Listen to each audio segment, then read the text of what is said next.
Hey, what's up, guys? We are back for episode 2 of whatever this podcast thing is.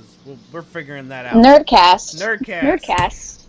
We'll call it I liked Nerdcast. that one. That was the only vote and the best one so far. Yeah, but the only reason why You should put it on Twitter. Do like a poll over there. Yeah, where like but more the people are thing just going to see the question. but it's already taken. I typed in Nerdcast on YouTube, and there's like 8 other people who have that as a channel name. See, I looked it up, but I didn't see that. Oh well. I guess that's more of a stereotype. I don't know. I don't know. It's our nerdy podcast. We've got all these different topics we're gonna talk about. Mostly, we're gonna be talking about like nerd-related geek stuff. You know, that kind of thing. You know, Star Wars, Lord of the Rings, Twilight, etc. And then we'll sprinkle a little bit of serious every now and then. And speaking of, well, I guess serious wouldn't be the right word I would use to describe this particular person. I want to talk about how Ben Shapiro is the worst nerd on the planet. Mhm.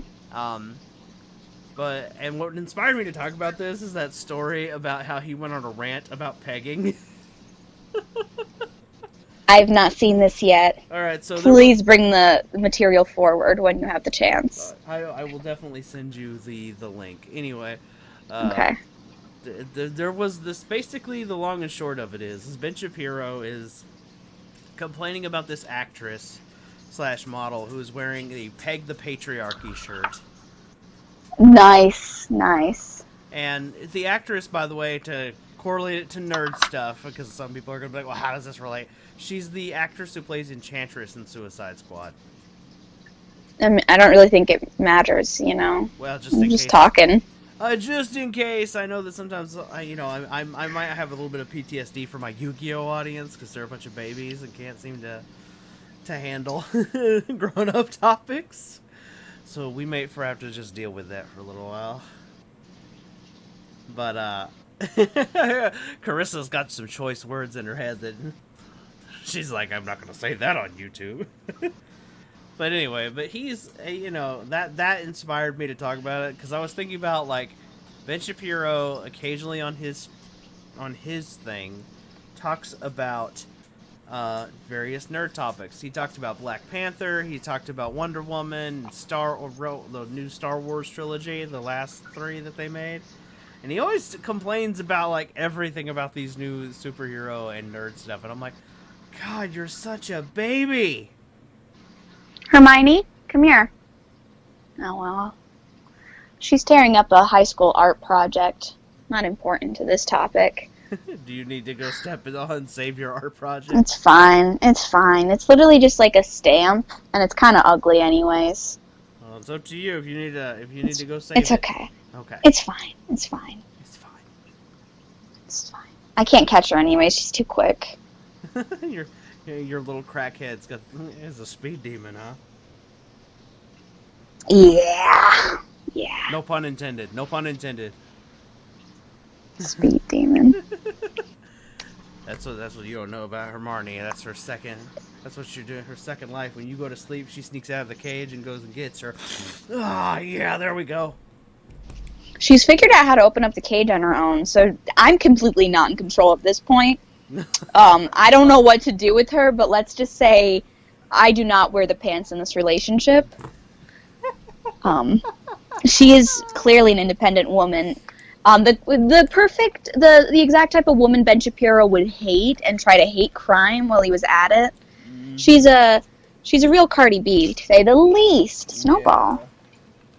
I just don't understand. Like, this guy, like, literally complains about everything that's, like, mildly progressive. Like the Black Panther movie having the majority black cast. I remember him complaining about that, and I'm like, it's a movie about a superhero that lives in Africa. Well, no shit, the whole cast should be black. You know how I have the one ex who went on that redhead oppression rant? Mm-hmm. He was very upset when the Black Panther movie came out, and I was trying to figure out why, and I thought it was because there was like a comic book thing that I was missing, because I don't really read a lot of the comics. Mm-hmm. I have like a very select few, and I don't keep up with everything at this point because there's so much, and especially I'm not very into Marvel stuff. But I remember him going on a rant about how it was stupid and why were they making it, and I was like, I I didn't even know that the main character was black, if I'm being honest. I thought that it was a knockoff Catwoman thing, because I didn't understand any of the context, because I figured that's what it had to be, because he was just so mad about it. And looking back now, I'm like, huh, that probably was a red flag. Whoosh. Red flag. Republicans. They make the worst nerds. They do. I know. They just hate everything. He was also really mad at the Black Little Mermaid, so I have a feeling that maybe there was just, like, some things not adding up there. Yeah. That's all I can say. He was so upset, and that was one of the arguments, and I was like, why does it matter? And he was like, because they're replacing all the redhead oppression. So, all the redheads are being replaced with black actresses. They're trying to erase redhead history, and it's like, oh my god. Wait, weren't they gonna make her, like, have red hair? Anyway? Yeah, but they also, there was other characters, and he sent me, like, a whole list of characters that were now being played by black actresses that were redheads, and I was like, okay, you know. I bet Starfire was on that list. Starfire was on that list. I knew it, because he's probably like, no, like, yeah. The only characters that I knew of, a lot of them were very obscure ones, but the two that I recognized was that one and Gwen's, not even, yeah, anyways, the new, like, Spider-Man Coming Home, they have a, Mary she's Jane. not, yeah, she's, well, the actress is mixed race, but she's, like, half black, and he was really upset about that one. Which is really funny, because that's not even Mary Jane, that's a different character. That's the blonde with the same title, MJ. Yeah. Yeah, they just call her MJ, which is short for Mary Jane in the comic books.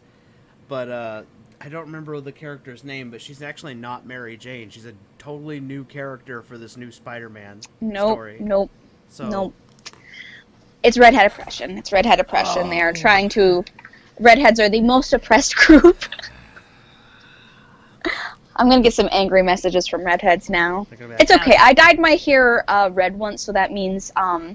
you know, I support redheads or something. I can hear it now. I went on a date with a redhead once, back when I was in college, so it doesn't count. I can hear. Is that how that works? I can hear the wannabe. I have redhead friends. My friend, my very best friend, she has a reddish tint to her blonde hair, so therefore I cannot be anti-redhead, right? Hold on, we got to do this the right way. Okay, you ready for this? Actually, as you can see here, according to this, you see, I can't be racist against redheads, because if I was racist against redheads, as you can see here, I would not have friends. Okay, I gotta get out of that. Oh, God. Here, look, she's got some orange on her, right here. Oop, sorry, baby.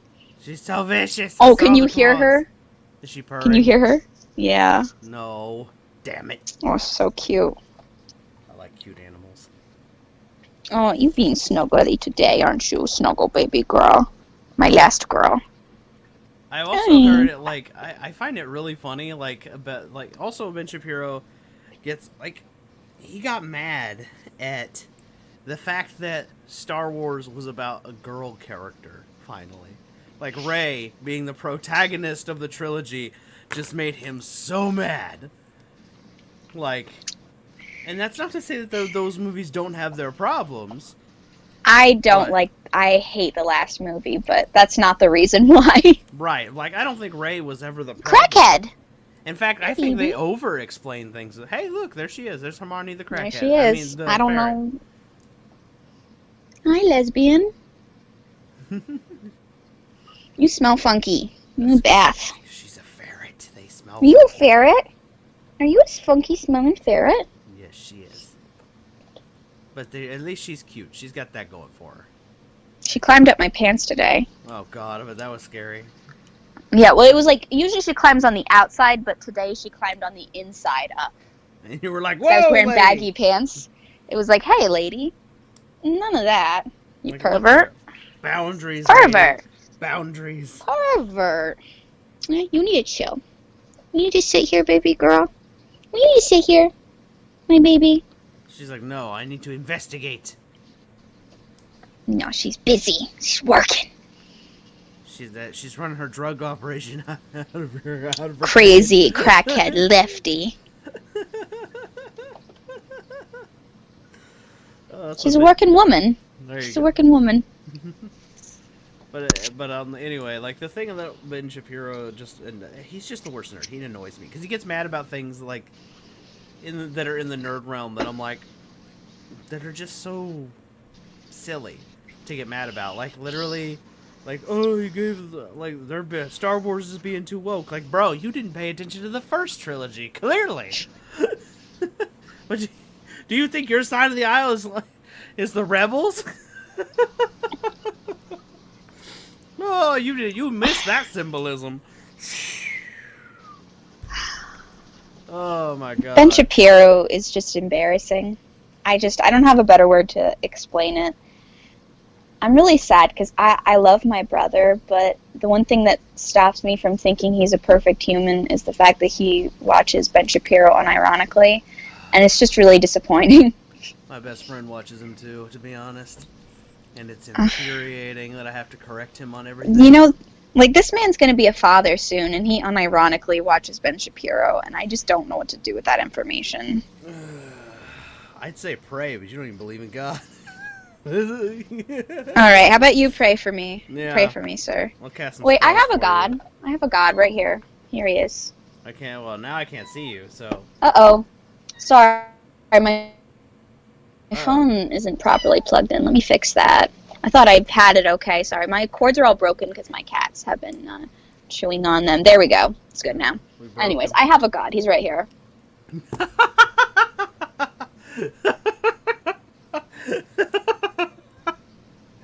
I sleep with him at night, and when I need protection, I light a candle in his honor. And I also, I'll hold the candle while I pray to his altar, you know. And then I aggressively do adult things to pictures of Charlie Swan, and that's canon. What's funny and funnier about this is y'all don't know anything about the backstory of all of this. It doesn't matter. Doesn't matter. I've been here for the whole arc. The whole Robert Pattinson. You gotta use your book and you gotta pray. Oh my god. It's brilliant. It's brilliant. Alright, My Bible. But, like, you know what I mean? Like, the thing with, like, the Rey thing, it just drives me crazy. They're like, oh, she's a Mary Sue. I'm like, she's not a Mary Sue. They literally over-explain everything with that character. Like, yeah. I feel like all of the characters were underdeveloped, though, in my opinion. Because they were like, if we explain their backstories enough, you'll understand. But I don't need to know a lot about how they came to exist, just what they are now that they do exist. I would say that's my biggest complaint. And it was somehow, it also dragged, but also felt underdeveloped at the same time.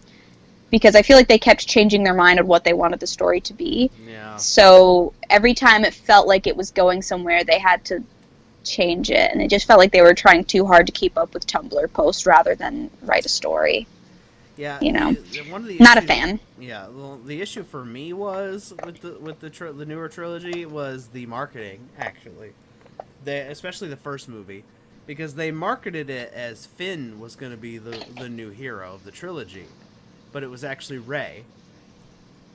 Well, just also the fact that they have a poster with him holding a lightsaber, and then they never even gave him a scene where he holds a lightsaber felt really cruel.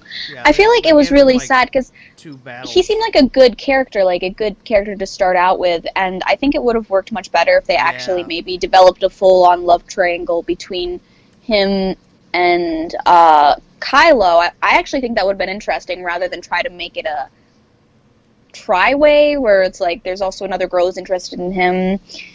It was, and that romance was so so weird that they threw her in last minute and then tried to make it a big dramatic thing where they kiss. It's like we got a kiss between them before we got anything between Kylo and Rey. It was just God. The fact that they only kiss like after he dies is just like they kiss then he dies. It's like okay, cool. This literally satisfies nobody. Yeah, it's that's the only thing is like there's a lot of cool. I think there is a lot of. Cool he got the Jacob treatment. Like whenever there's a man of color, it's like here we're going to make people think like we've got a lot in for this clearly very high potential character, and then just sort of write him off in the first 10 seconds and then give him a really odd choice for a new love interest because his story must be revolved. And what really bothers me, I think what would have been much better is him and Poe. Him and Poe have such great chemistry, and that would have been a really natural, like, gay love story. And we haven't had, like, a lot of, like, main character arcs. They really had a good setup.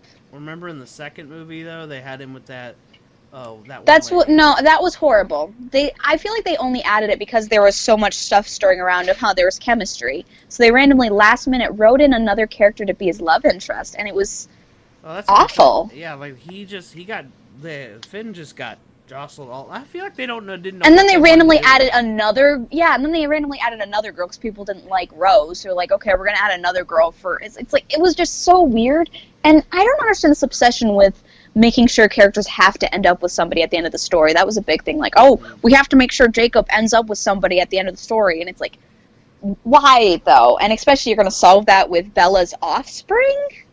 Bad choices, Stephanie. Bad choices. Still going back to the Twilight thing. That was last week, Carissa. That was last week's episode. I can still bring up where there's parallels, okay? But honestly, if you're going to do anything, and imagine that, we could not only have a gay romance, but we could have a canon bi character. Like, it's alluded to the fact that Mulan's love interest, I forgot his name, is a bi king. But, like, we could have a full-on main character in the Star Wars universe that's bi, and, you know, has two really cool choices to go from. And wouldn't have that been a really cool conclusion instead of him ending up with some random throwaway character that was added just to be his love interest is, you know, have somebody who's clearly already established, clearly has great chemistry with, but instead it's like, oh man, we can't even let people guess that they might end up together because, gay bad, you know. Yeah. It was just, it was awful. That last movie was one of the worst things I've ever seen. Well, horrible. At least the fighting was awesome. I'll give that. I enjoyed that. I know everyone's all like, you can't just. Even bad movies have good parts. I'm sorry, they just all of them. I liked the one scene where, like Rey was fighting a dark evil force of herself in that old decrepit boat building thing. I don't remember. That was cool. Yeah. But besides that, no. I mean, I'm just saying, like, all the fight scenes I think the first two movies had some really cool fight scenes, especially the stuff between Kylo and Rey were always really well done. I loved seeing, like, lightsabers with the snows and the trees falling over. Great, like, visuals, and the tension there was great. I especially liked the weird, like, red smoke that comes from the white ground. Like, there's just some neat visuals. I'll give it that, but yeah, that was it. I also really liked how in the last movie where Palpatine is like shooting at the ships in the sky, like with all that force lightning, and I'm like, oh my god, that's kind of cool. Like, I'm sorry, everyone like harps on. Yeah, I get the story was bad, but here's the thing, that was cool. The bad guy just went, I'm just gonna Kamehameha blast a spaceship, which, by the way, Star Wars people don't really go that level on an individual level, you know?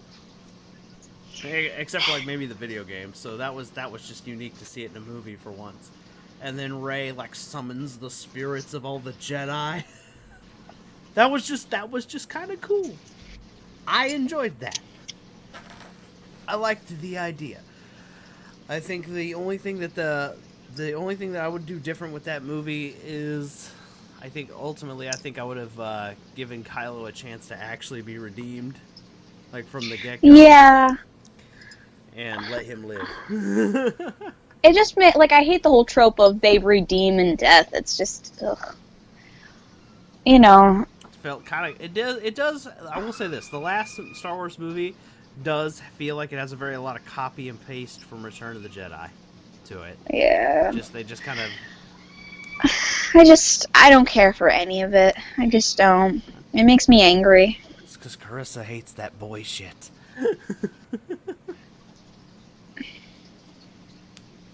Tell me when I lie. Tell me when I lie, Carissa. I mentioned fight scenes that I thought were cool. I generally do enjoy action scenes in Star Wars because it's very sci-fi-y. I love the look of the lightsabers. But those movies, there isn't a good build-up to it, so it's bad. It's the same reason why I don't like porn. I don't want to watch these strangers go at it. I don't know them. I don't know their story. It's like, I don't care about this pizza guy. This is unrealistic, and it's nonsensical. But like in Twilight, I've had 3 movies to build up to this, and I'm really proud of them. They've earned this. They've earned the boinking. Oh my god. You know? Oh my god, that's great. I love that. Okay, the next topic I have actually I have a few other topics. And they could have done that. Imagine a Star Wars sex scene. That would be amazing. The fact that they didn't take advantage of that. There's ways to do things and still keep it PG-13. Imagine like the kind of cool tricks that could be going on. And the fact that they didn't take advantage of that is such a shame. I never thought I'd hear about a Star Wars sex scene outside of a porno in my lifetime, but here we are. Why not? Like, if you're gonna modernize things, modernize them. Imagine that weird force field stuff going on. Especially, I'm sorry, there was some tension build-up there. There was some tension build-up. It would work. I feel like it would be really easy to do, especially with the way Rey and Kylo were like connected in their brain. So Yeah, like, I'm sorry, that hand-touching scene is way hotter than anything I've ever seen. I don't care. I understand Kylo, the Rilo thing is cringy, but come on. I'm not the only one who got a boner in the theater when their hands finally touched. That was some good stuff. That's some good stuff. I did find it really interesting that when the way their powers work, how like they were kind of able to pass physical things through. Yeah. That one. It just reminded me of a crossover video, and I was like, oof. I wasn't expecting it, and I originally wasn't really team. Like, I wasn't into it until that second film, and I got to see their force magic. I was like, oh, this is so cool. This is so cool. I love it. And it was something new that we hadn't seen in the Star Wars. Like, it added on to things. I like seeing new things, new ideas. Well, we got a requested topic, so I think we're going to move on to that. Oh. Okay, fine. Yeah. I see. I know, I'm ruining all of your fun. I know. Okay. I know, you don't want to hear about my girl shit. It's fine. Thank God somebody admitted it. I'm just kidding. I'm just kidding. You don't have. I'll leave. That, right? I'll leave. Damn. I can leave whenever. I have no legal obligation to be here. You're so mean. Yeah, and you earned it. I earned it. Okay, fine. We can talk a little more about your Star Wars. I'm done. Now we're gonna write it out. I'm gonna write it all down. No, I'm gonna done. Start drawing it for you. I'm gonna start making. Please do. I'm gonna make it look 10 times better than my teenage Pitch and Elsa pictures. I'm gonna make a Star Wars hentai now. I'm gonna do it. I'm gonna make Rey. And it's gonna all start with hand holding, just so Carissa can imagine that scene's in the movie. It's just for you. Fuck off. Listen. Listen. I have needs, okay? And the pandemic is stifling all of them. Just say, I have a very particular fetish, and it's that one scene from that second Star Wars movie when they touch hands. That and Vampire Bella. So. Charlie Swan. It's Charlie Swan. Yeah. And kink shaming other people's kinks, obviously. Yes. It's like yes, of that's course. Like #1. Of course. I can't believe these people are out here doing missionary like God doesn't exist. Oh my God. The best part about this is, like, I feel like a lot of the viewers are going to be very confused because, like, a lot of this is just inside jokes between the two of us. They're just like... The viewer requested topic was we were asked to talk about Animorphs. Animorphs. Okay, so Carissa, you're unfamiliar with this completely, right? You don't know anything about Animorphs. I know we've talked about it like once before, but like you probably had Okay. slept since then, right? So do you remember anything that we talked about? Is it the creepy bug pedophile girl things? I don't think so. I don't remember talking about Okay, that. I don't know if it's a Yu-Gi-Oh thing. That's all I can think. He Yu-Gi-Oh! said. Damn! I hope my Yu-Gi-Oh viewers aren't watching this. They're gonna be pissed off. Like, where the fuck you got it from? I don't know. Hey, I can hear them now. They are right now. Death Shark 99 is like, Let me tell you, miss, I am not approving I of don't the way you respect talk their about my bug. opinions, so it's fine. no, Animorphs is this series of books that was a kid's book. And it was about these kids who got a hold of some alien technology that allowed them to turn into animals. Okay, you did tell me about that. Yeah. Okay. So Vaguely. vaguely. And then you showed me some really uncomfortable pictures, and I was like, I hate it, you know? Yeah, I sent her some art of the aliens that are in the book series. So, for the viewers at home who don't know anything about the Animorphs, basically, this is the story in a nutshell. An a alien race of slugs that inhabit the brain of other beings is attacking Earth. They're doing a secret invasion, right? And our heroes come across it, and they are all children about the age of like 10 to 12 years old. They're not. None of them are quite teenagers at the beginning of their story yet. And basically, the long and short of it is this other race of like centaur aliens Ow! Are the ones who create the technology that allow our heroes to morph into animals, because that's like, imagine Beast Boy, if you will, from the Teen Titans, but a whole team of people like Beast Boy. Okay. And Carissa got to hear about some of the details of it, and she does not like it. Like, one of the things that I think bothers you was the Yerks, the slug aliens, because they crawl in through the ear canal of most beings. I don't like that. I don't like it. And the other thing I think that Carissa was bothered by is she mentioned that she doesn't like that the humans need tight clothes, because it's the only clothes that will transform with them. When they I think that just sounds like a pervert's excuse. To make all these young people wear like surfing uniforms. Well, I didn't know they were all so young. Now it's extra pervert. I don't like it. Well, the story starts off, I want to say they're around like anywhere between like 10 and 12. And then like when it ends, they are like late teens. Well, except for the last book. The last book actually does have them as adults, because they do like a time skip or whatever after they won the war. Mm-hmm. So, I guess I probably should have said, spoiler alert! Our heroes do win.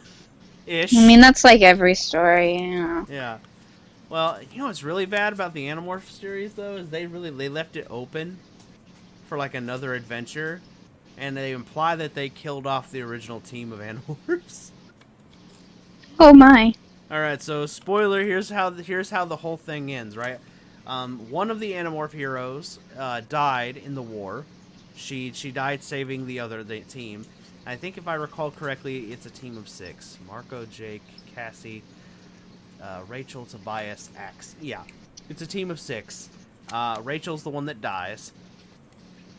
She dies in a battle as a grizzly bear fighting a polar bear on a spaceship that's about to explode, if I recall correctly. God, so fucking much. I gotta tone it down a little bit. You know what's the best part is this is a kid's book. This is like 50 books that are like this big. They're like this thick. They'll expand over, and they have like little like other books that were like expansions on the universe, so you got to learn more about the other races in it. And like every Animorph has like an animal that they particularly like to turn into. So like the leader Jake likes to turn into a tiger. That's like his favorite transformation. Marco likes to turn into a cobra. You know, he likes to turn into animals that aren't necessarily directly violent. It's kind of interesting. Tobias got stuck as a falcon, or a hawk, or something like that. He got stuck as a bird. And then later gains the power to morph again, because another alien gave him the gift to transform again. So now he goes from a bird to other animals. He's the other ones are all people except for Axe. Axe is an alien. He's one of the blue centaur people I showed you. And Axe hides as a human often. So there you go. And remember I told you like the race of blue centaur aliens like our food because they don't have taste buds. They absorb nutrients through grass in their hooves. Oh. Yeah, they don't eat like we do. Yeah, you told me that. It's really interesting. There's a lot of weird details. There's also like some kind of like aliens that are like robot dog people. The way I remember, it's been a long time since I've read the books, but they were described as like a robotic golden retriever. Okay. And they were super powerful. They were so powerful that the last of the species or whatever like swore some kind of like no violence rule or something because they got used as weapons at one point. So they were like, okay, even though we would probably win this whole war for you, sorry, we're not fighting. It'd be like if Superman just said, nope, sorry, I'm a pacifist.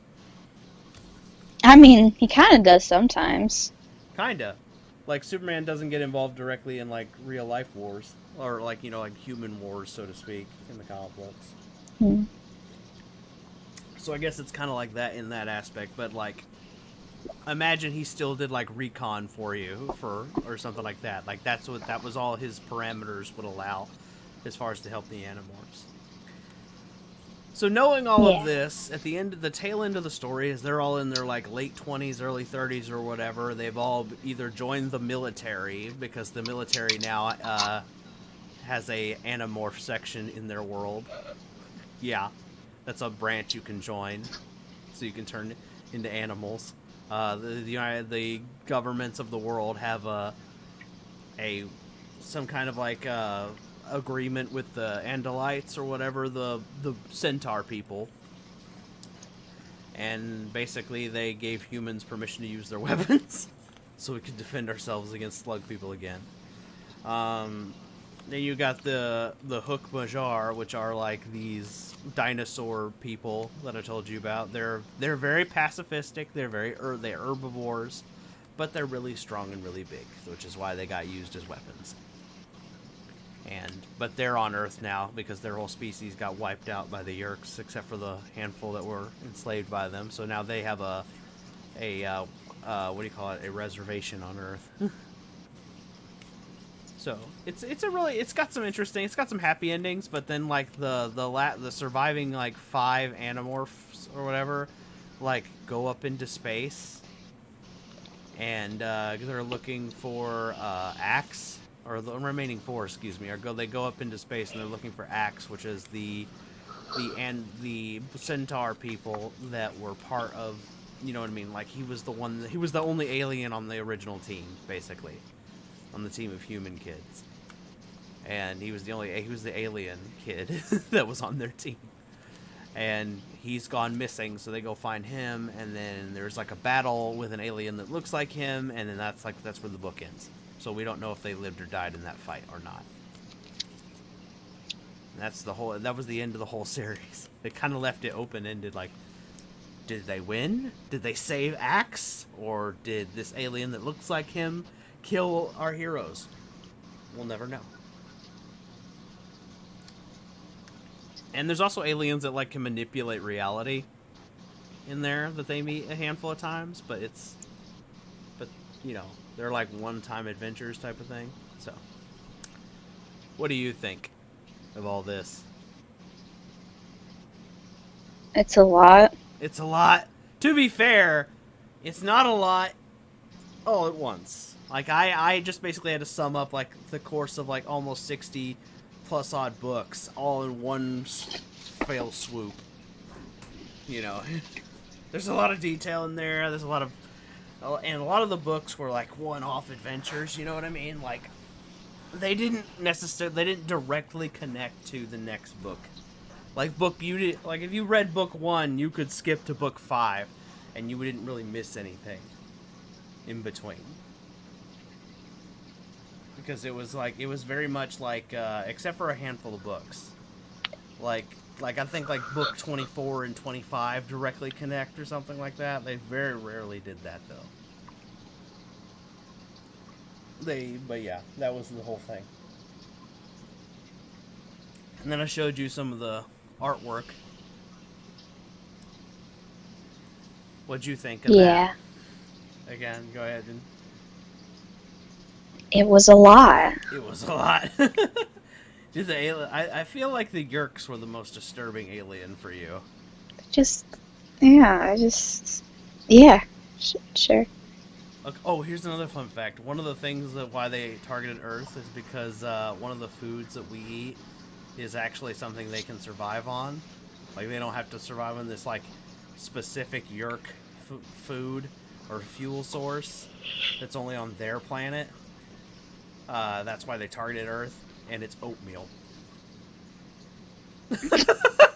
Out of all the things, that's why they're targeting Earth. That tasty oatmeal. Yeah. Honestly, if somebody said that, I'd just be like, okay, yeah, you can have all the oatmeal. Like, we'll do fine. I really don't need it. It's like literally like oatmeal. It's the punishment food for kids in the morning, so honestly, you're going to be doing a lot of favors if you just take it. Just take it. We don't want it. I don't care about oatmeal. I mean, I'd be kind of sad about missing out on oatmeal raisin cookies, but besides that, yeah, no, just go ahead. It's the only good part. I would kind of miss it, but like survival of humanity or oatmeal cookies. I mean, I guess I don't think about oatmeal cookies every day. You know, every once in a while I'll see them and I'll go, oh yeah, oatmeal cookies, and then. Oh, that reminds me. There's actually a faction of the Yeerks that defect from the main invasion force and actually help us beat them in the story. Okay. So there's like, because they want a more, that faction wants a symbiotic relationship with their host, and not a, you know what I mean? Not transactional one. Yeah, not a enslavement one, which is what most of the Yeerks were doing. And that's where, and those ones actually ended up being part of like a group of people that were allowed to stay. Because they were like, hey, we're the good guys. We you know. I mean, whereas, like, I also mentioned this for those of you who don't know, I mentioned to Carissa that the Yeerks are actually kind of sadistic in the books. Like, a lot of them are described as, like, torturing their hosts. So the way it was described in one book, it was like, imagine that somebody was literally looking at you in your most vulnerable state, and they could bring up every memory you have, every insecurity you have, and constantly bring it up to you. And because the host is aware in the books, that's made them so scary to me, is imagine being in your own body, and you're not in charge of what you say, you're not in charge of what you do, you're just aware. Somebody and some other force is in charge of everything that you're doing. Oh. What the heck is going on? Is it trying to call you? Suel, yeah, it's trying to, like, somebody from Instagram who I don't know is trying to call me. Swear, if I get one more of these random dudes who call me when I clearly don't want to talk to them, I'm going to go crazy. Who was it this time? Do you want me to give them a voice? I'll do it. Oh, God. Let's see. This is on my other account, so it's probably even less PG. Is it the quote unquote spicy account? He tried to call me, and now he just says pretty. I'm like, oh my God. Yeah, let me do it for you, cave. That one deserves the caveman voice. Pretty. Oh my God. I'm gonna screenshot this and send it to you. This isn't the first time now. he's tried to do that. I'm about ready to just block him because this is getting annoying. Like, I could care. I usually don't, because I'm like, yeah, whatever, you know. Doesn't affect my day-to-day life. This is just like, it's like, how many times do I have to not answer you before I get to the idea that I don't know you, I don't want to talk to you? Here you go. Beautiful. This is from, I think, just this week. And to quote the Joker, and here we go. Oh, lovely. Here we go. I am looking right now. He calls you Empress. Ooh. And I thought I was the simp. Good morning, Empress. Good morning, Empress. How may I love that. serve Tries to you? call me 2 times in a row, and it's like, well, I guess I'll go back to just messaging. Oh, is this the guy I gave the is this the guy that... No, this isn't the same guy that I saw on TikTok, is it? I don't know at this point. There's been so many. The guy I gave on TikTok for Carissa, I gave him a very bad Christopher Walken's impression. So I was like, "Hi, good morning, Empress. Hi, hello, hey, good morning, friend." I just made him way more interesting. You're welcome. You're so pretty. I just wanted to tell you, please answer my calls. I don't know why. When has this ever worked? I want to meet the man who's all like, yeah, I did this to a woman, and then I got mad pussy. I don't think he exists. I didn't think I'd want to question if it does exist. I want to question the woman. Like, what possessed you to fall for that? Listen, I've had some desperate times, but I've never been that desperate. It was the Christopher Walken's impression, wasn't it? That's what got him. He sounded like God. Christopher Walken. How could I say no? Listen, I have one type and one type only. Yeah, we already know Charlie Swan. There you go. You see, they learn at some point. Yeah, I know. But who's your favorite Chris? Kristen Stewart. You don't remember? Yeah, who's your favorite Chris? Yeah, Kristen Stewart. And then they show her from Twilight. That's why I had to share that with you. I don't know. Did you actually know there was an Animorph TV show? No. Yeah, it made it like 5 episodes. Ah. It was so bad. I think the actor who plays Iceman was in it. From the X-Men movies. Yeah, I think he played Jake when he was younger. Hmm. So, More you know. Yeah, they did a really bad job of the Animorph adaptation. The thing is they used live animals. That was part of the problem with their show. If I can find some stuff on YouTube, I'll send it to you. Ooh, that seems like a... Oh, no animals got hurt or anything. Nobody got hurt. I'm just thinking of like my trauma from Milo and Otis, so... Oh, I have no idea. As far as I know, no animals actually got hurt or anything, but like, for example, they painted a horse blue for his feet. So they could do, because that's how they did the Andalites walking. So you only ever saw the Andalites from either like the chest up, or you saw their feet walking. You never actually saw. And here's the fun part: the editing was so bad that they didn't like put the horse's tail up, so you couldn't see their tail walking behind them. So you could. Andalites don't have a horse tail; they have a tail that's more like a scorpion. So you could see the furry tail walking, so you could tell it was a horse. It was just funny. There was a lot of really bad CGI in that show, and a lot of bad acting. It was bad, but that's probably not surprising. The truth is, you know what? With something like Animorphs, I don't think that it actually makes a lot of it's kind of like what they're doing with the Titans. And I know you don't have HBO, so you probably don't know what I'm talking about. But like, on the Titans, Beast Boy only turns into a tiger. On the live action version, yeah, he's a CGI, I didn't know that. Yeah, he's a CGI tiger. That's all they turn him into, and they rarely ever. Oh well, hello, Cece. And they only rarely ever have him transform. And what they do for him in combat is he's more like Robin, with claws. Oh. Yeah, like Robin taught him how to fight, and that's basically how he fights. He's mostly fighting as a human being with...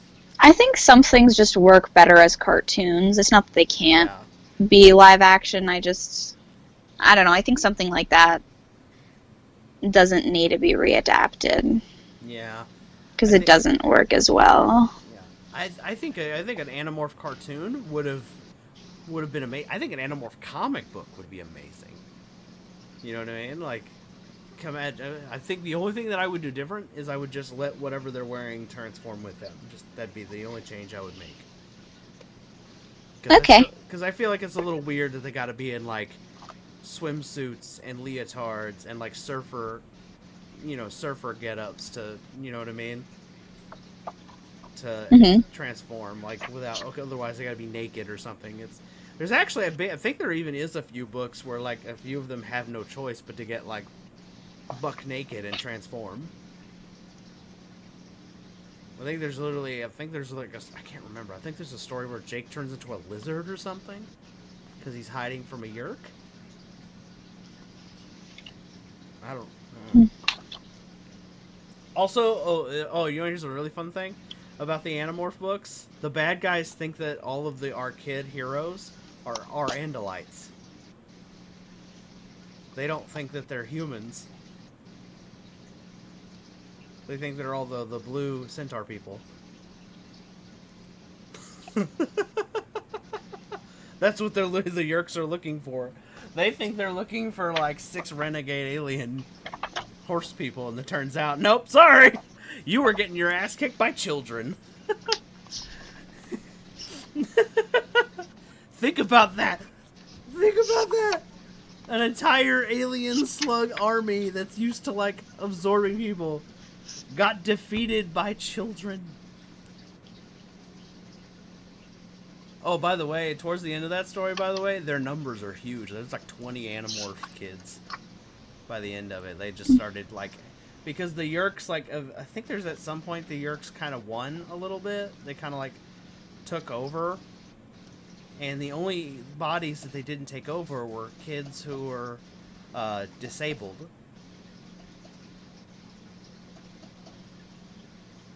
So they, like, anybody who, like, couldn't walk, or, you know what I mean? Or was, like, paralyzed or something like that, or blind, they didn't take those bodies. So basically the kids brought this weapon to these blind and, you know, and deaf and, you know, crippled kids, you know, basically, and, you know, basically what they did was, like, they were like, okay, we're gonna have you touch this cube, and then they brought them to where animals were, like they did. And here's the funny thing, with a lot of these kids, they had to pretend to still be in their disabled state. Because, like, chemicals or injuries caused them to be, like, for example, I remember there's one hero in the Animorph story who is still pretending that they can't walk, even though they can walk, because here's the thing, the technology restores you to how your DNA is supposed to be. So, for example, if you were transformed into a tiger as an Animorph, and you were fighting an alien and your arm got blown off, right? When you transform into a human, your arm is back. Kind of wild, right? What do you think? Is it still a lot? You're talking about an entire series that I have no introduction for, so I don't really have anything to add, because I have no personal experience with it. Okay. Well, the point that I was going to bring up is I thought was interesting is that, like, when they transform, their problems, quote unquote, some of them are fixed. Like, I think there's one person who's, like, still blind after they transform, but that's just because they were born that way. You know? Mm-hmm. And the same, but there was, like, a deaf kid, I think, who got an eardrum damaged or something. And then, like, when they transform back, they still have to use sign language and pretend they can't hear. Oh, got ya. Yeah, so it's how basically the Yeerks got defeated by not only beat by children, but when they expanded their ranks, they got beat by children who were disabled. How brilliant. It's like, I don't know, I just like it. It's like, ha, that's right. Timmy was the hero of the day. You know, like little Timmy from the Scrooge story. I think that's his Oh, name. okay, yeah, I know what you're talking about. Sorry. Yeah. I had a blank moment where I'm like, what? But Well, I've been talking gibberish to you for the last, 10 minutes, so I don't blame you for... I wouldn't be shocked if you kind of blipped out for a minute there. yeah. Alright, so that's the Animorphs in a nutshell. I think we're going to go on to something that you're a little more familiar with. Okay, I do have one topic where I talk about that's very positive, because we're about to get into a very heated topic, so you're about to get to talk a lot. Okay. But I did pick the perfect thing to end this, so we're gonna let you get real heated, and then we're gonna bring you back down with something that I think is gonna make you smile, because we've talked about it before. Okay. Yeah, Okay. it's that new DC comic that I told you about. We're gonna talk about that at the end. Oh, where Yeah. Batman is, it's just Batman doing parenting. Okay, yeah, that I wanna. Yeah, we're gonna end on that, because that way you'll have something positive to end on a high note. See, That one looks so cute. I'm thinking about you. There you go. All right, so we kind of discussed it a little bit. And this is the heated topic. Is Carissa doesn't like the live action Beauty and the Beast with Emma Watson in it. So I despise it. well, she's allowed to have her wrong opinion, but My very right I'm opinion. just kidding. Anyway, so I want to ask you, why do you not like? Okay, this is going to take a while to explain, and I'll try to be as not mean as possible because I don't want to hurt your feelings. Okay, well, let me ask you this real quick. Is it actually the movie itself that you have problems, or is it stuff outside the movie that you have problems? Oh, it's the movie itself. Okay. The movie itself. And here's the thing, for a little context, Okay. the cartoon Beauty and the Beast was like one of my favorite movies, probably my favorite Disney movie growing up as a kid. Mm-hmm. So when I heard there's going to be a live action adaptation, I was actually really excited. I thought the casting choice seemed really nice, the aesthetics, and I'll give it that. For the most part, the movie still looks beautiful. Not everything, like the ballroom scene picture-wise looks okay. Mm-hmm. And I think some of the outfit choices were good. Like, I could give it some pointers, but even then, like, I think the village looks awful. But, like, I could care less, as long as things were done well.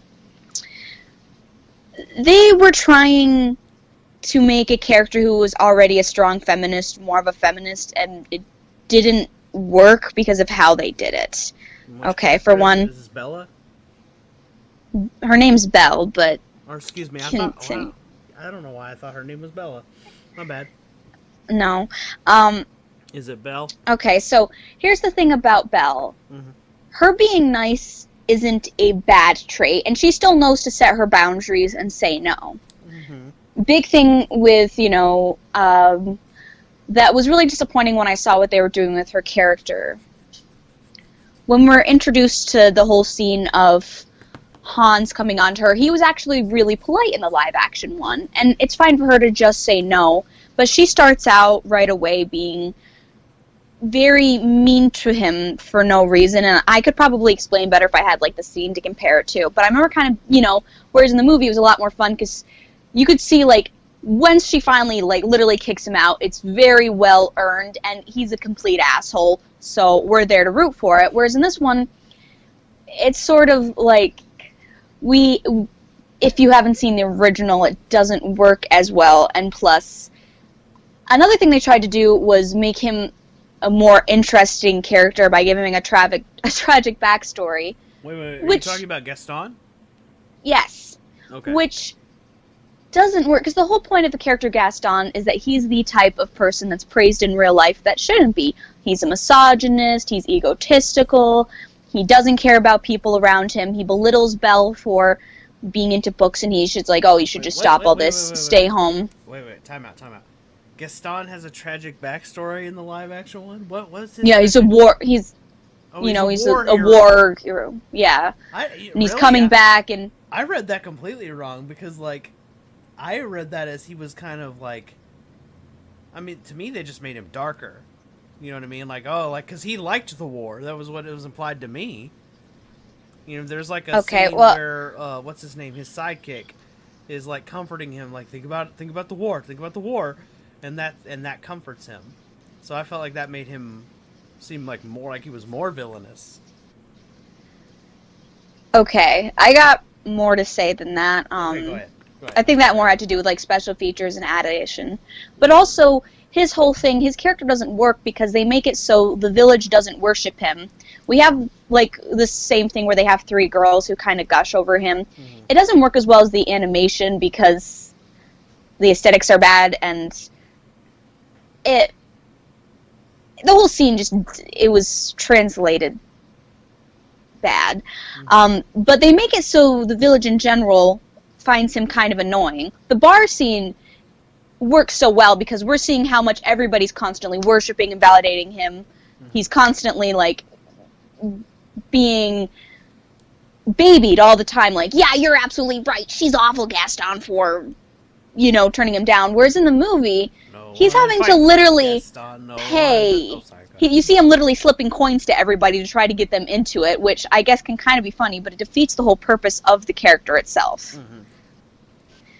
All right. I thought there was nice things, like they added the rose thing, like from the book. I thought that was kind of interesting. It was a way to kind of explain, and I think it makes it add a little something to him going into the kingdom. I thought that was fine. I liked the idea of them kind of at least talking about the mom a little bit. That was fine. One of the things that I hated about Emma Watson was the singing. I don't know why they did her as dirty as they did, because I'm sure she isn't that bad of a singer. But they made it so the auto-tune was so bad to the point where you could literally hear the robot vocals going in and out. It was like listening to an early 2000s pop song, and we can all agree those were bad. Damn. Shots fired. It was horrible. And here's the thing. And even if, okay, say she is really bad, and they were like, there's really no way we can save these vocals, why not just, she does the acting part, because she does fine with most of the acting as Belle. You could just have, like they used to do in the older movies, where they had, like, somebody else does the singing parts, where they just put it over, and she basically mouths them. Yeah. As long as they were honest. Like Hercules. Yeah, and then we could still get the same nice things. There was no reason, they did it all the time in old Disney movies where they had one person does the voice of the character, one person does the singing. But instead, they had the horrible autotune, and the visuals work awfully too. Like in the original, she's desperate, the wind's blowing, I want adventure in the great wide somewhere. And this one, she just kind of gently walks out to the edge and, I want adventure in the great wide somewhere. And the fact that the singing's bad and it's robotic, her movements are robotic, and then the singing itself sounds robotic. I was literally cringing in the theaters. I'm like, I can't believe what I am seeing. This is horrible. This is so horrible. And some things, they don't translate well to, live action versus 2D. Mm-hmm. I think a big example of that is what they did with most of the pottery. I think, in the cartoon it looked very cute, but they did a lot of weird things, like, like the teapot just sort of having her face kind of plastered on the side. And there was a big thing they tried to do, I forgot what those videos were called that were going around so much, where they were trying to critique all the plot holes. They were trying so hard to solve all the plot holes while adding new plot holes that it didn't work. Like, I don't think it matters, like, what was going on with the Beast's parents, But the fact that they tried to make it like, oh, well, we also deserve the punishment too because we didn't do enough to try to stop him from being egotistical was ratchet. I think it would have worked, like, instead, how about we just have it so the Enchantress is just an evil bitch, Wouldn't have that worked better? I don't know. Instead of we're punishing the entire kingdom. And especially her, like, Chip can't have a way to consent to that. Chip is a child. But it didn't matter because all of them were cursed. And it should be... So that was a horrible thing. The Beast and Belle's chemistry was not there. The cartoon... fantastic chemistry, and I think it was easier to make emotions evoked because you were working with 2D animation in the Beast's face. But also in the movie, they took everything that was amazing about the Beast character in the cartoon, and they completely stripped it. Completely stripped it. In the cartoon, he's trying his best. What, and it makes somewhat sense. Isn't he illiterate? Yes. Which isn't in the and movie. they tried. He's not. They make him straight up mean to Belle, and it's like, I can't like her because she's a commoner, which takes away the whole purpose of him liking somebody and trying to better himself for them. Instead, it's, well, she's got to prove she's good enough for me, when there is an entire kingdom cursed on his behalf, on him breaking. It was stupid. It was stupid. That decision was bad. Okay.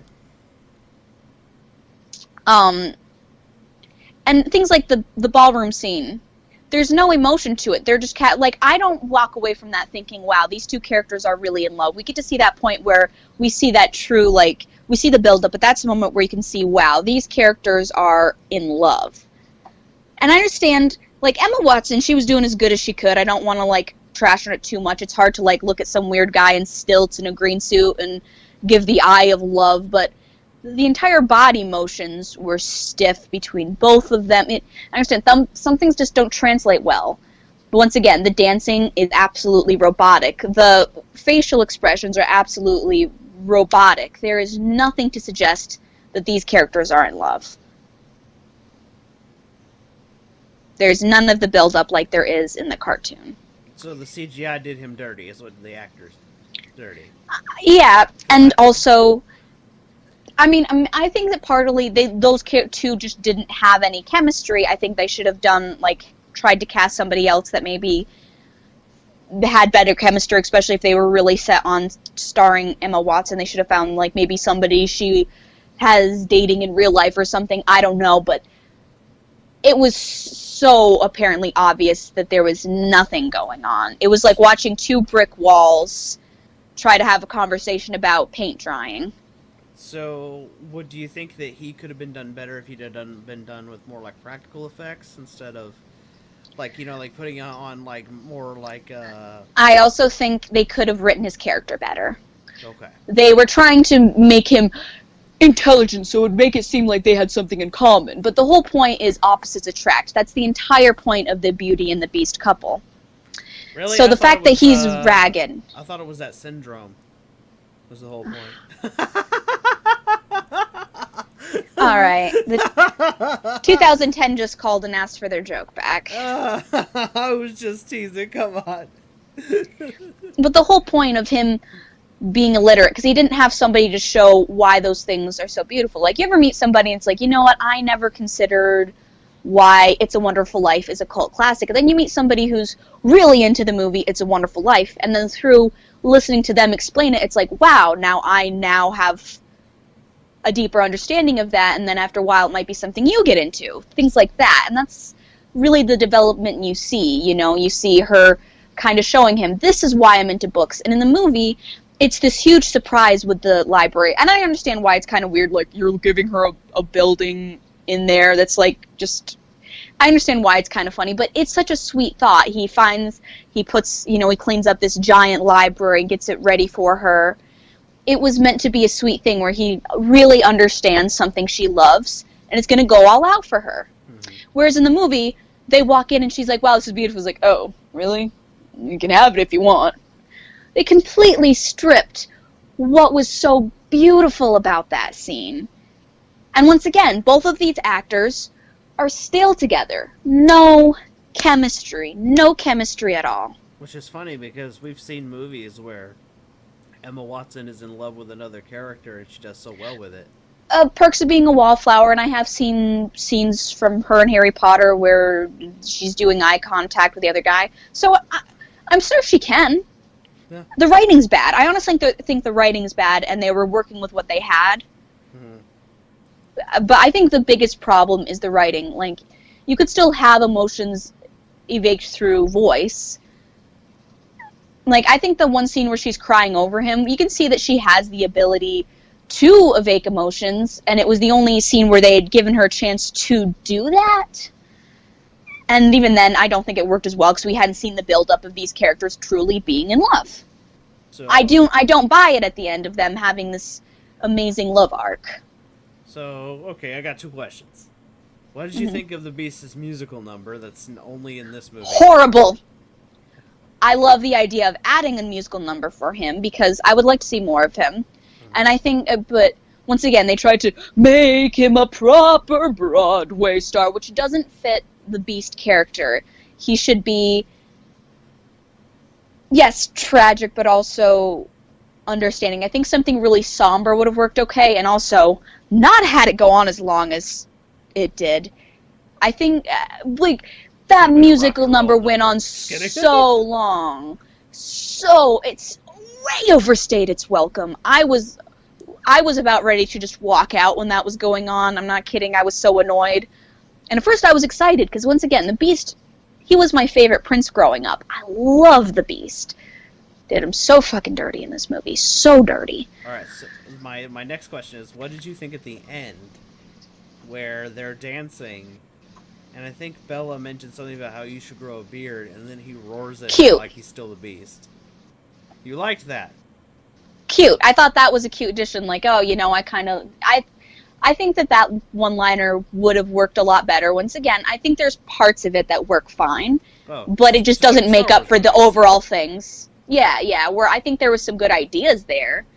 And I've heard some other people critique the dress. I understand why it's not liked. I think it would have been cool to see something more flamboyant, because I think it looks very plain, and I think they should have either dulled down the background characters' dresses, especially in the opening ballroom scene, or made hers more flamboyant, because it was very plain in comparison. But I also think that can kind of add to the fact that she's simple, she's not flamboyant, she likes... So I didn't hate that. I understand where the critique comes from, but I didn't hate it. I thought it worked okay for her character. You know, I think I'm actually going to go rewatch that movie, because now I'm going to... Just because I want to see if I see what you're talking about while I watch it. I was so offended because I love the story of Beauty and the Beast, and I wanted to see it be good. I went to the Watertown Theater, the biggest theater we have nearby, with a group of my friends. I did a Belle-themed look. I was pumped and ready to go in that theater when that movie came out, okay? And you have to understand, I was a teenager. I didn't have a car. I had to hitch a ride. Like, it was a lot of work to plan a day to go hang out, and I did that to go see this movie. So when I went in and I was that disappointed, I was sad. I was really sad. Have you watched the movie since? Again? Like, have you only watched it the one time in the theater? Or... I'm just curious. A couple of other times, but usually I couldn't, because I already knew, I would have to get up and walk away, because it just, it was hard to sit through again, because I knew what was coming each time, and I knew how much I hate it, so it's hard for me to just sit down and watch it now, because before I was trying to give it a chance, and now it's I can only watch it in small bits because it makes me so angry. Well, I don't know. What about all the side characters? Do you think they were at least well portrayed? Like, what's his name? The candle... What's his name? No. Damn it. I can't remember his name. No. What's the character's name? Do you remember? The guy who's the candlestick holder. Oh, the French guy. Yeah, be our guest. Be our guest. Gosh, I should know. I keep wanting to say Luigi, which is really weird, because I definitely know that's a... That is a completely different character. Sorry. That is a very different character. I think it's an L name, though, but I know who you're talking about. Yeah. So, no, I was really excited because I thought that it was really interesting to add the whole, maybe having a redemption arc for Gaston's friend there. I forgot what his name is. Yeah. And I don't hate the guy who plays Olaf. And I thought it worked kind of well because of how much he simps for him, it being a closeted gay thing. I wouldn't have hated it too much, but it also felt like he was just there to mock gay people or close men friendships, if I'm being honest. And especially since the big gay moment we were all waiting for was literally 3 seconds where he dances with the one guy in drag. And once again, that was also a scene which was played for laughs, all these other guys know that being dressed up as girls is gross, whereas that guy was oh, pretty boy. And so it felt more mocking than anything. I was going to say, is it really much of an LGBT moment, or was it really just a man dancing with a closeted trans woman? Yeah. See? Yeah. That's the so question. In that case, it's technically a straight relationship. See? I didn't... It was just really insulting, and I think the thing that's kind of troublesome is the Beauty and the Beast was also, especially the 2D cartoon, was somewhat of a representation of gay or mixed racial relationships, at least compared, according to the guy who wrote the Disney cartoon, and he kind of considered the breaking of the curse, he kind of saw it as a representation of AIDS, and I thought that was really beautiful. And so in that way, and I understand, like, people want to see more representation of gay relationships. I'm like, okay, we'll start making characters who are gay, the main and characters. Yeah. Once again, Finn and Poe was a great opportunity. Finn and Poe. You know, Yeah, it's like when they have an opportunity to actually do it, they run as far away as they can, but it's like, here, we'll give you a 3-second clip of two guys dancing.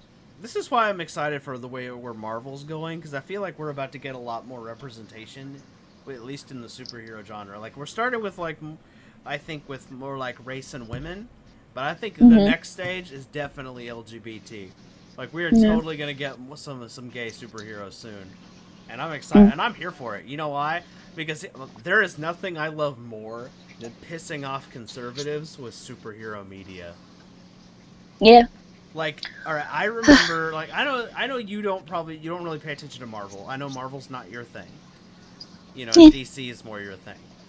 But when they announced that Sam Wilson, the Falcon, was going to be the new Captain America in the comic books, in the same line of stories where Jane Foster, Thor's girlfriend, was going to be the new Thor, I was like, yes.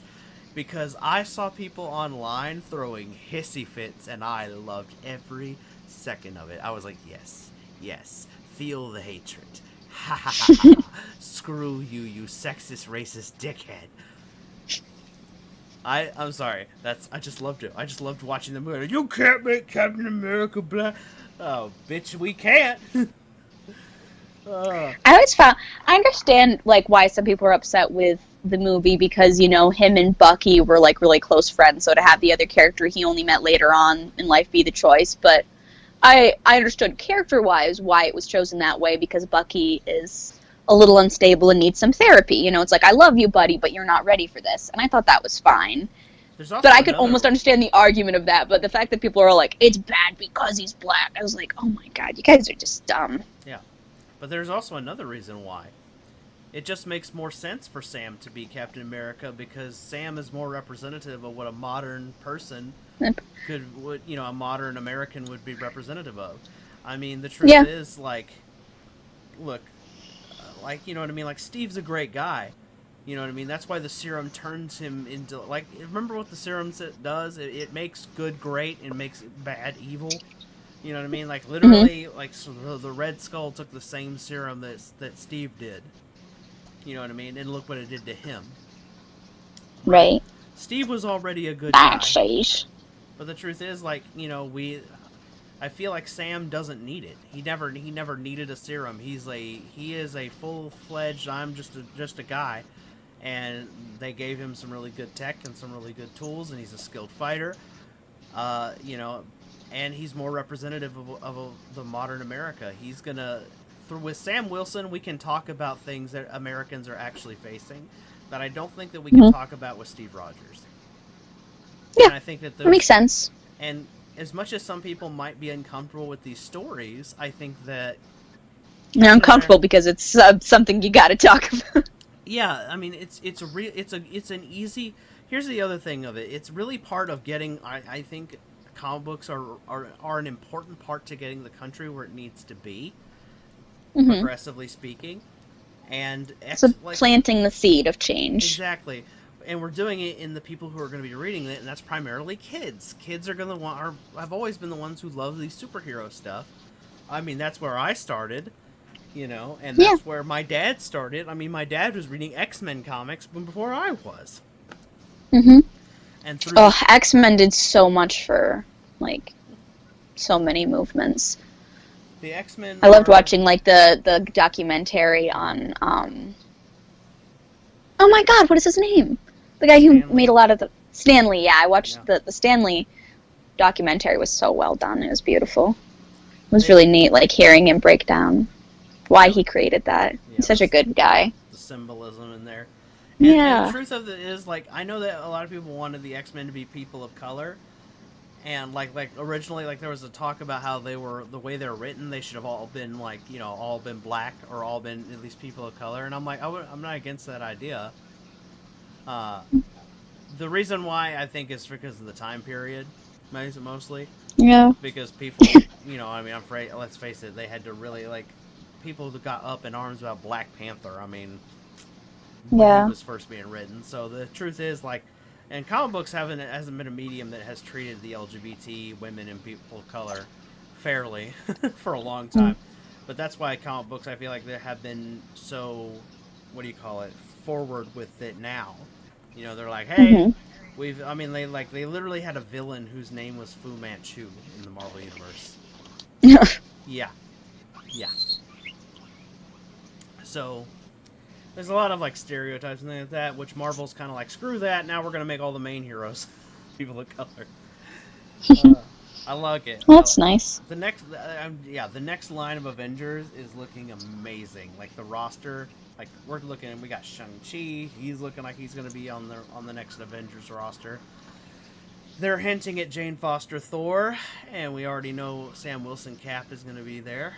The next Avengers roster. Oh, by the way, in the comic books, when Jane Foster was Thor, she was coupled up with Sam Wilson's Cap for a while there.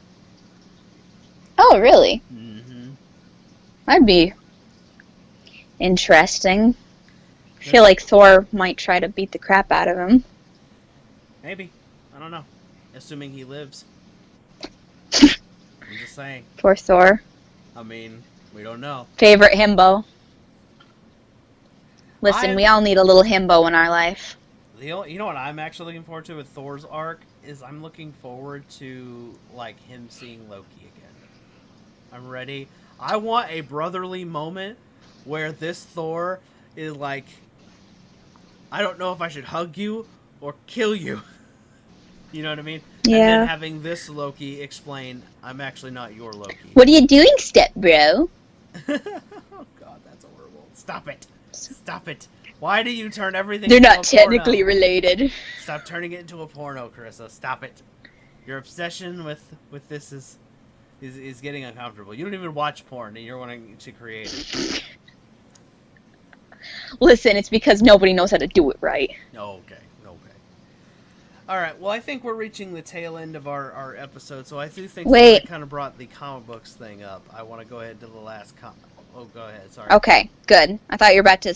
Batman. I thought you were going to try to skip Batman for a second. I was going to get really angry. Like I would skip Batman. So there is a new Webtoons comic that's coming out. I don't know if it's already out or not. But me and Carissa are really excited about it, and the story is going to be focusing on Batman and his family as being like doing family stuff instead of it being all superhero stuff. And I've seen some really funny advertisements for it. So what are your thoughts initially? I would love to either have him get married to Catwoman during their duration or some point after, and seeing all of the family dynamics. Like, I know they've already added stuff with his youngest son, and I think that's going to be great, the only one he has biologically. I would love to just see the simple moments of the dynamic of them just being a family and not so much angst. I would love to just see the small things of... Yeah, they play with it really well in the Harley Quinn show, where you have little things like, hey, I brought you a cheese sandwich, and he's like, no, you had Archibald make it, and he's just like, well, whatever, I asked him to make it, and I brought it to you. Just like little moments like that I would love to see more of. And I think it's really nice to see these really angsty characters just kind of stripped down into simple everyday life situations. Kind of show that stuff that they don't really focus on in the main universe. Yeah, and that's one thing I always kind of find disappointing. I love these characters, and I would just love to see them be happy for once. Mm-hmm. You know, I just feel like we don't get to see that. Everybody's dying or in trouble, and I would like to just see them be happy. A little slice of life, if you will. Yeah. Yeah, exactly. So, there's another update, by the way, that's involved in this, thanks to this comic, that's actually going over into the main DC universe. They're drawing Damian Wayne a little different now. All right, so Damian Wayne was initially drawn to be a very pale-skinned, dark-haired guy, just like Bruce, right? They like all look alike. Yeah, they might as Yeah. well be related at this point. Yeah, but here's the thing: they're drawing Damian different now because they have realized, wait a minute, If you have the choice to have them all adopted, Ra's you know. al Ghul's daughter is, the biological Talia al Ghul, the biological mom of Damian. That's the thing. Damian's the youngest Robin. He's actually the biological son of Bruce Wayne and Talia al Ghul. But Talia is a person of color. Oh, really? She's I didn't know that. She's a Middle Eastern woman. Well, that's silly that they hadn't done that yet, then. So, yeah, that's what they're doing now. Now they're drawing Damian with a darker complexion because it makes sense. He's like, yeah. he's half white and half a Middle Eastern person, so... That makes sense. So, yeah. And the internet threw a hissy fit over that, too. Are you serious? Oh, yeah, there's been comic book people who've been bitching about it. They're like, no, he's supposed to be white. Like, no. That's not what happens when you get somebody who's from... That's some real Stephanie Myers energy. Like, there's literally been people who are just... I swear... I don't know what it is about racist and comic books, but they like either they totally have not been paying attention to stuff, or they're Well, that's like... how I feel, yeah. Like, I loved Michelle Pfeiffer's Catwoman, but I think the character honestly works better as a black woman because of, like, how, the fact that she's kind of, Well, we've like, seen... her storylines, and they played with that already. So I think it's like kind of cool that they're doing that now. And I've seen even with the Harley Quinn show where they had her be mixed race and stuff like that. And it's just like it makes sense for certain characters to maybe not like maybe just not have everybody be pasty white people. Yeah. And just have just a tiny bit of diversity would be cool. I think A little bit. I think like guys like Tony Stark and like Batman and Bruce Wayne kind of make sense to be like pasty white dudes. See, but that's because they're like the upper class. the only rich person asshole. I don't think, yeah, I think Batman is one of the few characters that I don't think would work as anything but a white man. Mm-hmm. But that's because his entire character is being privileged and rich. Yeah. So I feel like Tony's kind of the same ballpark that works. There. Yeah, that's why And I also think that's yeah. Like they did in the What If story recently. They talked about Iron Man in Disney Plus. They spoiler alert in case anyone hasn't watched it. There's literally a scene where, and it's been talked about a lot on TikTok, which is why I know about it because I didn't actually watch the episode because it just I only cared for the ones that Chadwick Boseman was in, to be brutally honest. I don't care about What If otherwise. Sorry. They did one where it was the What If story was what if Tony Stark was rescued by Killmonger. So the bomb didn't blow up and get in his heart and he get abducted by terrorists, and thus starting Tony on his path to being a hero. And instead he gets manipulated by Killmonger, who saves him. They become best buddies. And apparently there's like this there's this whole thing where Killmonger points out, like, you can't even see the difference between us. Like, you can't see. He's basically referencing white privilege because Tony is like, what are you talking about? We're both orphans with daddy issues. What do you mean? We're like the same. We're like same things. And Killmonger's like, you can't see the difference between us? Like, honestly, you can't see the difference? You know what I mean? Like, Killmonger's like trying to point out that, like, that Tony is privileged because, like, in the only way that a white guy can be. So Yeah. It's a very interesting little, like, you know what I mean? Out. Yeah, it's just an interesting. Sorry. Yeah, it's just interesting, and I think it was like, so guys like Tony Stark and Bruce Wayne just make sense to be pretentious rich white assholes who have to kind of be brought down a peg through other means. Yeah. And I think that can be really interesting character development, is them getting past their privilege and maybe using it for good rather than just being assholes with it. Yeah. Yeah, that's kind of always how I feel when, like, I've had to, when I've dated men in the past, where it's like, I'm going through this or that, and I try to be sympathetic, but at the same time, it's so frustrating, because it's like, you don't understand how hard I would have to work to get half of what you're complaining about dealing with. And it's like this thing of trying to be sympathetic, but also be like, do you not understand the frustration here, you know? Yeah. Or just things like, oh, you know, I think it's kind of a weird balance. but you know, everybody has their own struggles, and it's you know, it's about like, you know, what that person, yeah. Yeah. But sometimes you just kind of need to get bonked in the head sometimes, when you're just being a privileged white person. You know, actually, it's kind of funny you say that. I was thinking about that because remember, to bring it back to Ben Shapiro for a second. You know, Oh no! Yeah, one of his. I know. One of his talking points against that actress was that she doesn't live in a patriarchal society because she is free to walk around in a shirt like that. And he's like, well, put her in Afghanistan. Oh my god. So it's just kind of funny. I hate him. Yeah, no, he's basically talking about the same thing you're talking about. He makes the same point a little bit. Yeah. But he without the nuance. Yeah, like, I would still rather live in America than a lot of other places, but I can still, like, you should recognize where things aren't right so you can understand how to improve them. Yeah. Like, that's the first step of therapy, is acknowledge what the problem is so that you can go to fix it, you know? And it's like sometimes, you know, the place you live, for us, America, needs a little bit of therapy, you know? And it's fine to point out those things so you can work on them. That sounds like socialism. We can't have that. You're right. I'm so sorry. So sorry. I will pack my bags and go. I'm on my way to Canada. Don't worry. Take me with you, please. What? Who said that? I tried to. Oh, that's the thing is, as much as I could say I would rather live in America than most places, I would definitely much rather be in Canada right now. Not gonna lie. Yeah, I'm with you there. Especially for healthcare alone. Listen, as somebody with many health issues, yes. Oh yeah, I've got them too. Inflamed intestines. Potential all hot girls cancer. Have Crohn's disease. Yeah. Same. Diabetes. Heart disease. Yeah. Yeah. I'd much rather be in Canada. But anyway, I digress. Point being. The point that I was just getting at is I think it's just kind of funny that he made the same argument as you, only without the nuance. Yeah. He's just like, you. Well, obviously, if you have the freedom to complain about it, then obviously we're not living in a patriarchal society. I love that he is so dense. He just doesn't understand that we still have issues here to fix. Like, just because it's worse over there doesn't.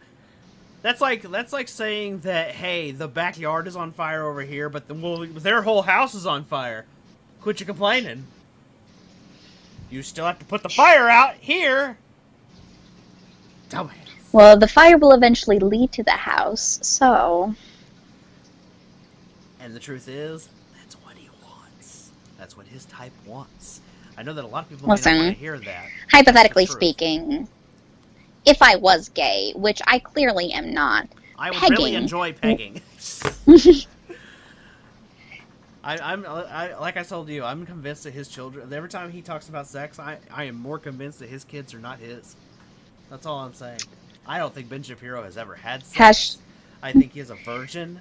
I think his wife just is cheating on him. I think he thinks sex is holding hands. I'm convinced.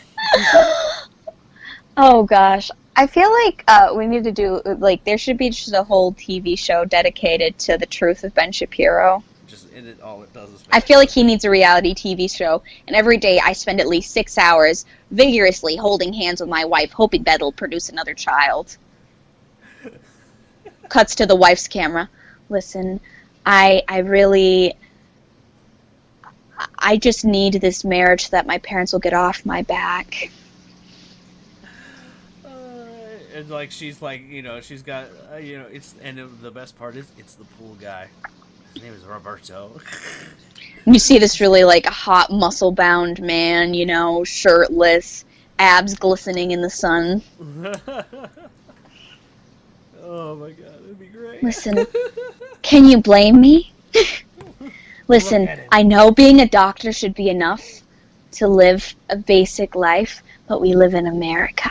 So, you know, I'll let my Republican husband go off and talk, and then I can cash in on the check. All right? A girl's got to do what a girl's got to do. Oh my god, it's fucking glorious. I wonder. I really wonder if like Ben Shapiro knows he gets clowned on this hard. Oh, God, he's gotta. It's always hard to tell if he understands the joke. Sometimes I feel like he's not real. Like he's a caricature. Like, you know how like SNL will do bits. Like I feel like he's a bit, and it's hard to believe he's he's a real person. I kind of wonder sometimes too. Like it just feels like, you know, we're getting played. Yeah, you know what I kind of can't be real. I wonder if he's like there. All right, there was this anime called Boondock Saints. I don't know if you've ever seen it or not, but there was like they did a caricature of Ann Coulter, literally. And Anne is hanging out with all these black people, and she's like, "What? I'm not a racist. Are you kidding me? I just say all that for the money. I don't care about any of this. This is all about the money." And then she goes on there on the Fox News or whatever, and she spouts her racist nonsense, right? And she gets off there and so like, "So, all right, who wants to go get lunch? You know what I mean? I'm buying." You know what I mean? Oh gosh. And then, you know what I mean? So it's basically like I kind of wonder like how many of these conservatives are actually like that, where they're only conservative on TV for the money. Yeah, it's all about the money for them. Like, I don't know if it makes it better, but at some point somebody wants to hear it, so somebody out there supports the message. So, yeah. And then they said my brother is ironically watching Ben Shapiro as well, going, yeah. So I'm thinking how much of this is a caricature and how much of this is real, and I just. So exhausting. It's so exhausting being alive. In this time and yeah. I would like to stop living through historical events, please. A plague, right. An insurrection. I want to be the new Batman cartoon where you're just sort of hanging out with your kids. Yes. I'm really tired of fighting big battles with the Joker and the world ending. I want to have a nice cup of tea and a grilled cheese sandwich, okay? These are the things I want in life. I want to have my hot latte. I want to make a trip to Walmart. I want to make a trip to Walmart without thinking about how everything I do is causing the world to die. I just want to just have a fun game of wrestling with my sons for a cookie. All right? I don't want to fight real battles. I just want to just roughhouse with my kids over a cookie. For the fun I just want to have kids without having to like worry about them having to deal with the economic system. You know, referencing the Batman comic again. I know, but that's just like I'm just saying in general. Yeah. You know, because like most people my age, they're getting old enough now to the point where like a lot of people would be choosing to have kids, but a lot of people aren't because like it's so hard to financially support having kids because it's like hard to make enough money to survive now, let alone try to care for other human beings. And it's just kind of, it's like this thing of choosing, do you want to live barely paycheck to paycheck or not have kids? And most people are just choosing to not have kids. And that's just kind of, it says a lot about society. This just kind of hits on for me because, because we kind of talk about geek stuff. This is kind of some of these issues that I don't think that comic books are ready to talk about. Like that is one example is economic stuff. And having kids. Like I've never seen a comic book talk about how we need to fix like the economics of a situation. You know what I mean? Yeah. We don't really get that. It's all bad guys and stuff. And then like maybe they'll talk about some social issues like gay women and people of color issues, which are important. But they also, I feel like comic books are also are still lacking in the severity of it. Like they've done, and this is what I'm going to bring it back to Sam Wilson Captain America, which is why I think it's so important right now that we're going to have him in the MCU, because in the comic books, they hit on it, especially Marvel does a lot better job than DC, I think. Because when DC tackled the same issue, they did it with a Superman comic. Right. Yeah, they did it with a depowered Superman. And he was standing with some people who were protesting police brutality. And he was protecting those people with a wall of chains that were as big as cars. that was Superman's solution. He's like, I'm in the way. Are you farting on me? Cat. Children, am I right? Thank you. I try to cuddle you and you fart on me. That smells. If it makes you feel Sorry. better, Cece's I wasn't expecting it. Yeah. You don't usually have your cat fart on you. You're lucky you're cute. But I was going to say, but Marvel does it a little bit better, but they don't quite go far enough. With Marvel, they did a story about robot cops who were going too far. So, like, yeah, because it's the robot cops. Yeah. Well, in that, and then, like, for example, they had a black superhero confront a robot police officer, say, "Hey, you went too far," and then of course, that black superhero and the cops start fighting, and then Captain America, Sam Wilson, has to show up. Do you get it, guys? Do you get it? Do you get it? Kind of fix the problem. But the thing is, like, they did it with robot police officers, which I went with, like, no, you should have done it with regular human cops. Because realistically, I might be alone in this scenario, but I think if superheroes existed in our real world, are you going to tell me that they wouldn't be fighting the cops as much as they're fighting the criminals? Like, I'm sorry. I would hope so. I'm sorry, but that's the truth. Spider-Man would totally see like George Floyd's scenario, and he would swoop down, kick that cop in the face, and swing on his merry way. That's what would happen in that scenario. There's no way, and it'd be well served. There's no way in a world where superheroes exist that the Flash wouldn't be running, stop and see that, and then go, "Oh, I better stop that." Punch back of the head. That guy, that pig gets knocked out, and then Flash bolts off to go like stop a bank robbery, or whatever superheroes are supposed to do. You get? I'm sorry. There's no reality where that doesn't happen in a world where superheroes exist. And this is also why I've had debates with other friends why I think that if superheroes were real, they'd all get labeled terrorists. Like, yeah, definitely. Like, they wouldn't be like, they would be labeled terrorists just for existing. Like, I'm not even talking if they were doing like I'm talking about like the Flash or Spider-Man, like punch a bad cop in the back of the head. You know what I mean? I'm talking like all they did was save cats out of trees and get people out of burning buildings all day. They'd still be like, "Oh, you have superpowers? Terrorist. We can't trust the superpowered people, okay? They're different, and that's scary." It's literally like superheroes are an allegory for the LGBT and people of color experience. You're not wrong. You're not wrong. Anyway, sorry about that. I had to go on my little rant there. Listen, we all want to believe that all the cops out there are Charlie Swans, but we have to accept that not everybody who is a cop is Charlie Swan. And that when we come across somebody who's not, we properly, kick them out of the system. Call them a dirty pig. I mean, what? I would never. Go at it. Go at it, girl boss. I am. There's only one thing I hate more. There's nothing I hate more than a dirty cop. I'm gonna flat out say it. Okay, I know that everyone doesn't want to hear me say it, but the truth is, there's nothing more that I hate than a dirty cop.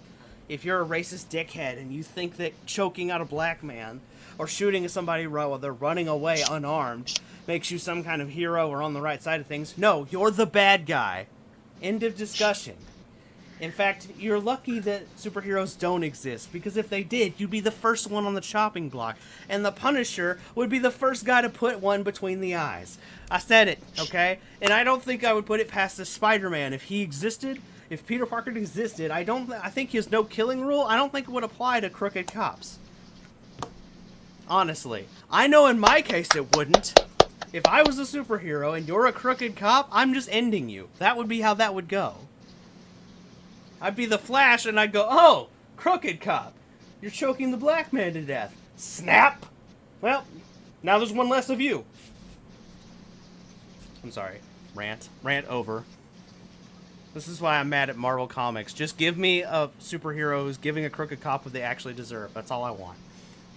I love it. No, go hard. Go hard. That wasn't hard enough for you? I mean, what more do you want me to do? Describe the disembowelments? Listen, all joking aside, I know you've been like trying to find your inspirations for art, but I think that might be some really clever stuff. Just some superheroes beating the crap out of cops, because it sounds like you're very passionate about this. I'm sorry. I just like I said, the reason, and here's the thing why it bothers me so much, right? You want to know why at the core of it, why it bothers me? Is because in my head, cops are supposed to be the good guys. They're supposed to be a hero. See, that's what's more, insulting, is it's your whole job is to protect. So the fact that you are literally doing that, using your position to havoc terror, is terrifying. There's a kid I grew up with in high school who was beyond evil. I could talk endlessly about stories about this one particular dude, but that was a big thing, is he originally wanted to be in the Army. They wouldn't let him in the Army because they could tell, like, this guy was not all there, and so he tried to be a cop. Luckily, they didn't let him do that either, but he was somebody who was very sexist and racist, and the whole point of why he wanted to be in a position of power was, to have guns, and he even tried to pay my other friend when he was over visiting his dad to bring back guns. And we were all we all talked about it. It's like, if our school ever gets shot up, it's going to be him. Yeah. But the problem with most police departments is that they don't care if, like, this person has violent tendencies, and they will let in people who have evil intentions. And then also, like, the system is just designed to beat them down. The ones who are good cops, like the people. Yeah, or it's like, if you get in trouble. Yeah, if you come in and it's like, hey, I saw this happen. They're the ones who get in trouble. Yeah, they're like, no, you keep your mouth shut. That's the guy who's going to be backing you up. Like, I've heard tons of stories about a good cop points out a problem, and then he gets sent into, like, the worst neighborhoods, you know what I mean, with no backup, and they refuse to give him any. So, like, if something did go down, he gets shot up. They're like, oh, well, darn. So how am I, as a citizen, supposed to look at a police officer and think hero when that shit happens?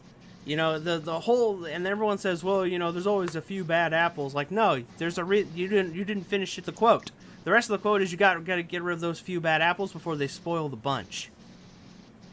And guess what? The bunch is already rotten. And this is and to bring it whole back to nerd stuff, because I know that somebody's going to complain we're not talking about it. If you're going to don't worry about it. If you're going to talk about it in comic books or in any kind of medium, if you're going to even talk about it, kick a cop's ass in the fiction. Let them get their ass beat, all right? Because guess what? Maybe if the idea that maybe the American citizens might decide to do that, if they don't learn to behave, maybe there will be enough for them to learn to behave. I don't know. Maybe. It's a dumb idea, I know. That maybe if it'll sow the fear in them to behave, to think that there might be that it might happen in real life, if it's boldly written in a comic book, I don't know. But the point is, like, cops are supposed to be the good guys, and they rarely are in the real world, and that's the thing that pisses me off. This is why it makes me mad every time I hear about an Eric Gardner or a George Floyd or a Breonna Taylor story. That's why it pisses me off. You're supposed to be the good guys, and you don't do anything about it. If there's ever any cops that happen to come across this, if you made it this far in the video, an hour and a half. If you want to fix the problem with police officers, I'll go ahead and tell you what you got to do. Start kicking the shit out of your fellow cops who are the bad ones. Literally, take the nightstick, hit him in the back of the head, and get it done.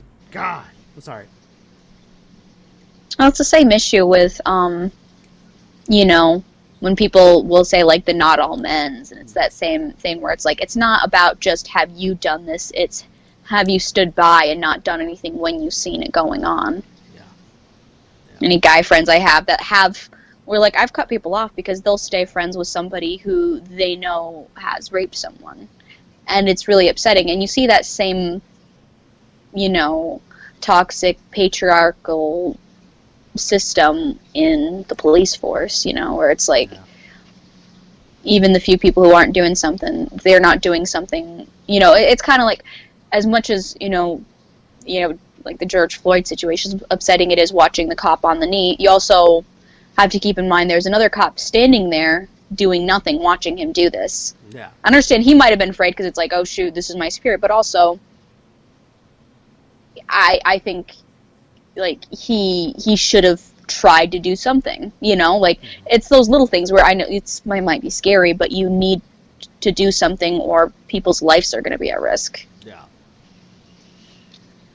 All right, guys. I think we're gonna end it there. We're supposed to end on happy note. That was a happy note. Yeah, I know, right? Oh God, I may cut that part out. I'm not gonna lie. I may no, cut this part no. out. No. It was good. You should be angry more often. I'm only upset that you didn't get the Texan accent that you said you get when you're angry. Oh, I thought I I was did. really disappointed. It was really disappointing. You know, I was ready to hear it come out because you apparently, but I got to get you more angry next time, I guess, you know. Just keep talking about the cop thing. You'll get there. That's the biggest thing that ticks me off on nobody's business in politics right now is crooked cops. Well, actually, no. The thing that pisses me off more than that is the vaccine thing. But we can save that for another episode. Oh boy. Yeah, that's the first thing. That right now, that's the thing that gets me the most heated. Anyway, guys, we are gonna. If you're enjoying this weird podcast that is unnamed, make sure you leave me a thumbs up and make sure you leave topics in the comments below. We may talk about them in future podcasts. And anyway, guys, if you're new here, consider subscribing. And me and Carissa will catch you in the next episode. Cult of Charlie Swan. Cult of Charlie Swan. You heard it here, folks.